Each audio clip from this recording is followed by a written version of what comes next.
So hey guys, get with me. আমি তোমাদের pink queen চলে এসেছি। বলো তো কেন পিঙ্ক কুইন বললাম? কারণ আজকে আমি যা পড়ছি সব পিঙ্ক পিঙ্কিয়ে কি মজা। তো চলো আজকে আমার দাদুর শ্রাদ্ধ অনুষ্ঠান, ওখানেই যাবো। তার জন্য ফার্স্ট আমি স্নান করেছি। তো ভাবলাম কি ড্রেস পরবো। আমার তো মনে পড়েছে আমি মেশোর থেকে খুব কম প্রাইসে একটা ড্রেস কিনেছি, ওই ড্রেসটাই পরে যাবো।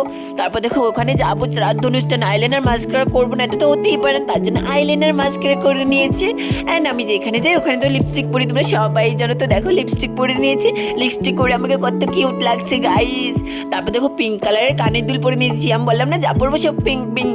আর নাকে একটা নথ পরেছি, আর টিপ তো পরতে হবে যেহেতু আমরা বাঙালি। তারপর দেখো গলায় একটা চেন পরেছি, চেন না পরলে কি হয় বলো। তারপর দেখো এখানে পিঙ্ক কালারের একটা ঘড়ি পরে নিয়েছি, কত কিউট লাগছে আমাকে। অ্যান্ড চুলে একটা খোপা করেছি। তারপর দেখো ছোট মিনি কাঁকড়া লেগেছি আমার সামনে চুলগুলোতে, কত কিউট লাগছে না বলো। তারপর দেখো চটি পরেছি, চটি তো পরতে হবে যেহেতু পিঙ্ক কালারে পরেছি। আর আমি ফটো তুলছিলাম পোজ দিয়ে দিয়ে, কত কিউট লাগছিল আমাকে বলো। তারপর দেখো এখানে পারফিউম তো ইউজ করতেই হবে বলো, যেহেতু আমি শ্রাদ্ধ অনুষ্ঠানে যাবো। তো দেখো ফাইনালি রেডি হয়েছি শ্রাদ্ধ অনুষ্ঠানে যাওয়ার জন্য। তো সবাই ভালো থাকবে, টাটা বাই বাই।